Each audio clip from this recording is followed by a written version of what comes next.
ओम शांति। आज 3 मई 2023 के साकार मधुर महावाक्य हैं। मीठे बच्चे, ज्ञान के ठंडे छींटे डाल, तुम्हें हर एक को शीतल बनाना है। तुम हो ज्ञान बरसात करने वाली शीतल देवियाँ। क्या कहा प्यारे बाबा ने कि ज्ञान के ठंडे छींटे डाल, तुम्हें हर एक को शीतल बनाना है। तुम हो ज्ञान बरसात करने वाली शीतल देवियाँ। प्रश्न है आज की मुरली का कि बाप ने तुम्हें ज्ञान का कलश क्यों दिया है। क्या प्रश्न है आज का कि बाप ने तुम्हें ज्ञान का कलश क्यों दिया है। उत्तर है इसका, ज्ञान का कलश मिला है पहले स्वयं को शीतल बनाकर फिर सर्व को शीतल बनाने के लिए। इस समय हर एक काम अग्नि में जल रहा है, उन्हें काम चिता से उतार ज्ञान चिता पर बैठाना है। आत्मा जब पवित्र शीतल बने तब देवता बन सके, इसलिए तुम्हें हर एक रूह को ज्ञान इंजेक्शन लगाकर पवित्र बनाना है। तुम्हारी यह रूहानी सेवा है। गीत है आज की मुरली का, जो पिया के साथ है। ओम शांति।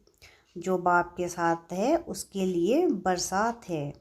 अब बरसात और बाप, तो भला बाप की बरसात कैसे, वंडर खाएंगे ना। दुनिया इन बातों को नहीं जानती। यह है ज्ञान बरसात। तुमको शीतल देवियाँ बनाने के लिए ज्ञान चिता पर बिठाया जाता है।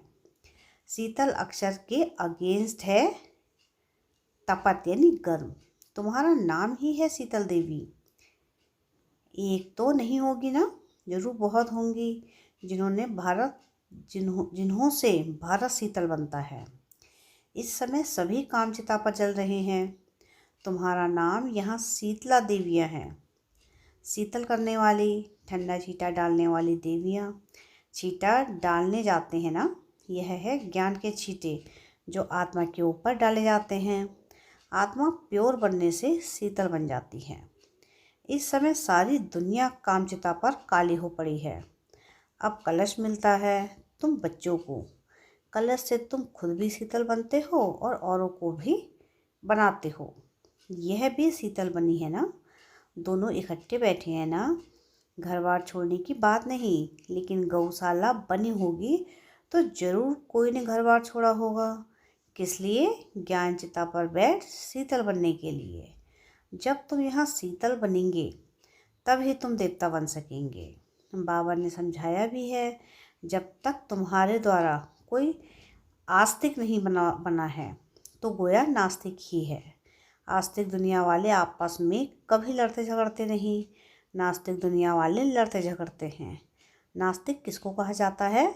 जो मुझ अपने पारलौकिक परमप्रिय परमपिता परमात्मा को नहीं जानते हैं।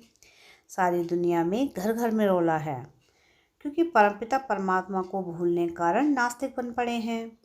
बेहद के बाप और उनकी रचना के आदि मध्य अंत को नहीं जानते। बेहद का बाप समझाते हैं, तुम नास्तिक क्यों बने हो। बेहद का बाप जिसको गॉड फादर कहते हैं, ऐसे गॉड फादर को क्यों भूल जाते हो। फादर का तो ऑक्यूपेशन जानना चाहिए। वह है बीज रूप, सच्चित आनंद और ज्ञान का सागर, शांति का सागर। सब सिफ्टें यानी विशेषताएं उनमें हैं। उनकी सिफ्टें अलग हैं, उनको ही कहा जाता है तो माता पिता हम बालक तेरे। तो जरूर वह माँ बाप होगा ना। जब तक अल्फ को नहीं जाना है तब तक सीधा हो नहीं सकते। यह तो जानते हो कि सतयुग में भारत में गॉड गॉडेस का राज्य था। लक्ष्मी नारायण को गॉड गॉडेस कहते थे। जो देवी देवता धर्म वाले होंगे वह समझेंगे कि बरोल लक्ष्मी नारायण इस भारत के पहले मालिक थे। 5000 वर्ष की बात है। देखो, बाप टीचर जब समझाते हैं तो चारों ओर देखते हैं। बच्चे अच्छी रीति तुमने सुनाया, सुनने अच्छी तरह सुनने धारण करते हैं, सुनते और धारण करते हैं, या बुद्धि और कहाँ भटकता है। जैसे भक्ति मार्ग में भल श्री कृष्ण की मूर्ति के आगे बैठे होंगे, परंतु बुद्धि धंधे आदि तरफ धक्का खाती रहेगी। एकाग्रचित उस चित्र में भी नहीं रहेंगे। यहाँ भी पूरी पहचान नहीं है तो फिर धारणा भी नहीं होती है। शिव बाबा यह माया को वश करने का वशीकरण मंत्र देते हैं। कहते हैं तो अपने परमपिता परमात्मा शिव को याद करो। बुद्धि का योग उनके साथ लगाओ। बुद्धि का योग उनके साथ लगाओ। अभी तुम्हारा बुद्धि योग पुराने घर की तरफ नहीं जाना चाहिए। बुद्धि योग बाप के साथ लटका रहना चाहिए, क्योंकि तुम सबको मेरे पास आना है। मैं पंडा बनाया हूँ तुमको ले चलने के लिए। यह शिव शक्ति पांडव सेना है। तुम तो शिव से शक्ति लेने वाले वह है सर्वशक्तिमान। तो लोग समझते हैं परमात्मा तो मरे हुए को जिंदा कर सकते हैं, परंतु बाप कहते हैं लाडले बच्चे, इस ड्रामा में हर एक को अनादि पार्ट मिला हुआ है। मैं भी क्रिएटर, डायरेक्टर, प्रिंसिपल, एक्टर हूँ। ड्रामा के पार्ट को हम कुछ भी नहीं समझ सकते। मनुष्य समझते हैं सत्ता पत्ता परमात्मा के हुक्म से चलता है। क्या परमात्मा बैठ पत्ते पत्ते को हुक्म करेंगे? परमात्मा खुद कहते हैं मैं भी ड्रामा के बंधन में बंधा हुआ हूँ। ऐसे नहीं कि मेरे हुक्म से पत्ते हिलेंगे। सर्वव्यापी की ज्ञान ने भारतवासियों को बिल्कुल कंगाल बना दिया है। बाप के ज्ञान से भारत फिर सरताज बनता है। तुम बच्चे जानते हो कि दिलवाड़ा मंदिर भी ठीक बना हुआ है। आदि देव दिलवाला है। सारे सृष्टि के दिल लेने वाला, भक्तों के दिल लेने वाला एक भगवान कहेंगे ना।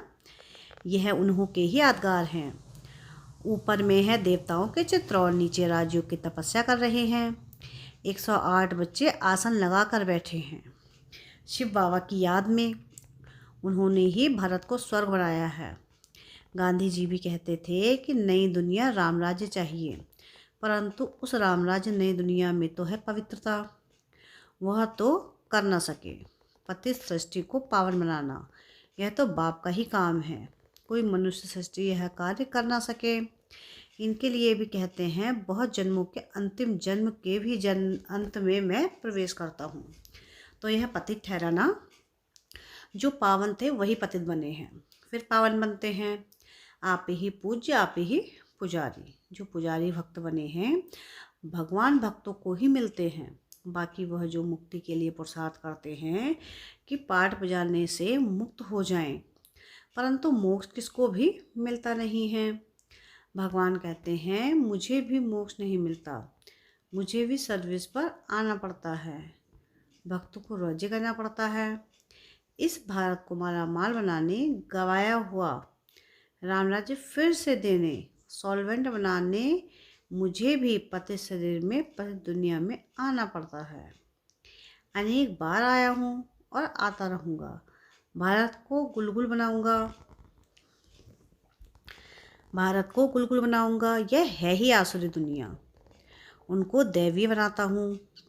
जो जो मुझे पहचानेंगे वही वर्षा लेंगे। शिव बाबा कल्प कल्प भारत को वर्षा देने आते हैं। उनकी जयंती आजकल मनाते हैं नहीं, कैलेंडर से हॉलीडे भी निकाल दी है।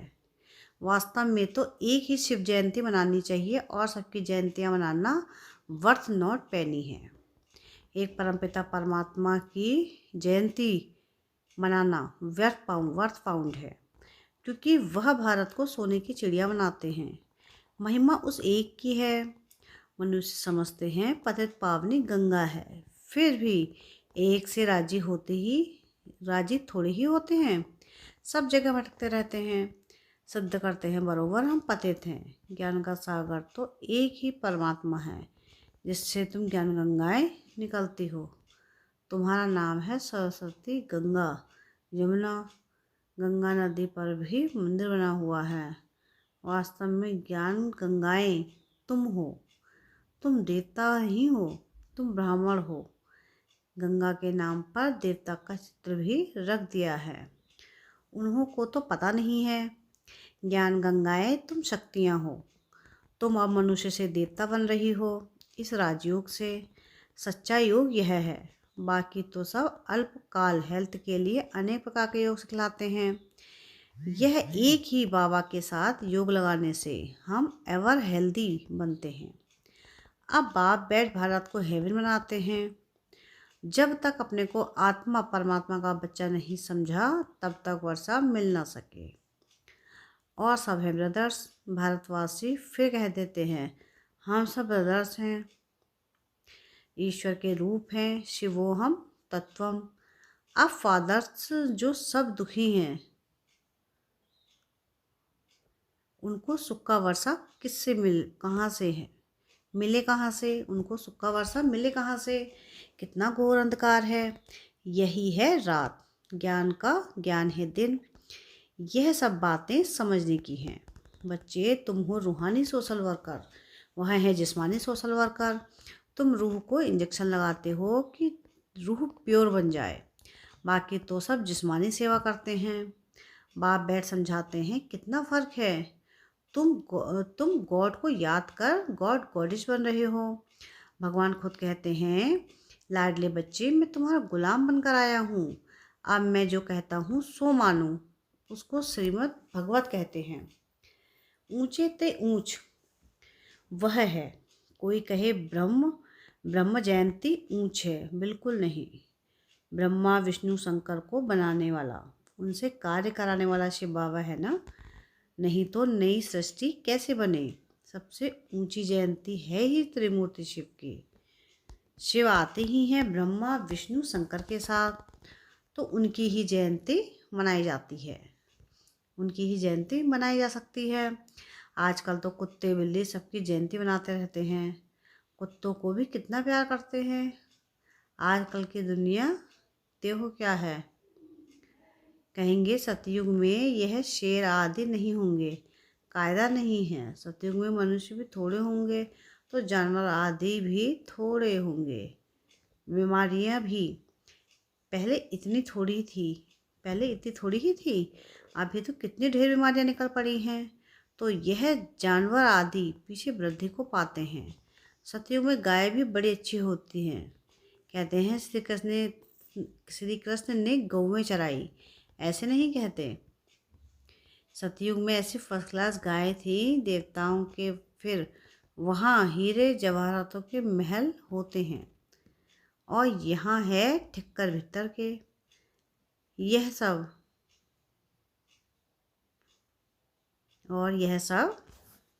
समझने की बातें हैं।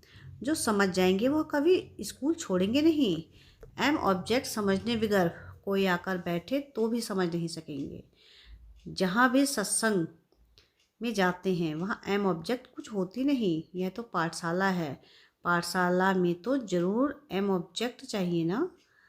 तुम एम ऑब्जेक्ट को जानते हो, जिनकी तकदीर में नहीं होगा उनकी बुद्धि में ज्ञान कभी नहीं टपकेगा ही नहीं। जीवन मुक्ति में भी थोड़े ही आएंगे, पिछाड़ी वाले स्वर्ग में आ ना सके। अच्छा, मीठे मीठे सिकिलधे बच्चों प्रति माता पिता बाप दादा का याद प्यार और गुड मॉर्निंग। रूहानी बाप की रूहानी बच्चों को नमस्ते। हम रूहानी बच्चों की रूहानी बाप दादा को याद प्यार गुड मॉर्निंग और नमस्ते। शुक्रिया प्यारे बाबा, शुक्रिया। धारणा के लिए मुख्य सार है। सार की पहली पॉइंट है कि बुद्धि योग सदा एक बाप में लगा रहे। पुराने घर पुरानी दुनिया में बुद्धि ना जाए, ऐसी एकाग्रचित अवस्था बनानी है।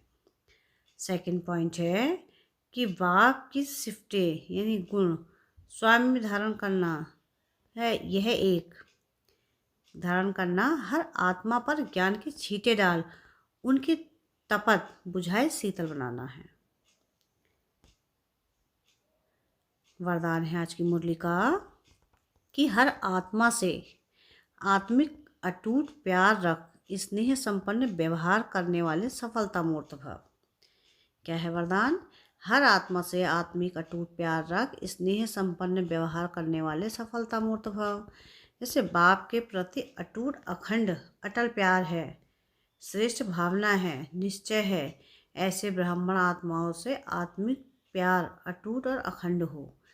किसी के भी संस्कार हों, किसी के कैसे भी संस्कार हों, चलन हो, लेकिन ब्राह्मण आत्माओं का सारे कल्प से अटूट संबंध है, ईश्वरीय परिवार है। बाप ने हर आत्मा को चुनकर ईश्वरीय परिवार में लाया है। यह स्मृति रहे तो अधिक आत्मिक प्यार अटूट होने से स्नेह संपन्न व्यवहार होगा और सहज सफलता मूर्त बन जाएंगे। स्लोगन है आज की मुरली का कि अंतर्मुखी वह है जो जिस समय चाहे आवाज़ से परे आए और जिस समय चाहे आवाज़ से परे हो जाए। क्या है स्लोगन आज का? कि अंतर्मुखी वह है जो जिस समय चाहे आवाज़ में आए और जिस समय चाहे आवाज़ से परे हो जाए। अच्छा, ओम शांति।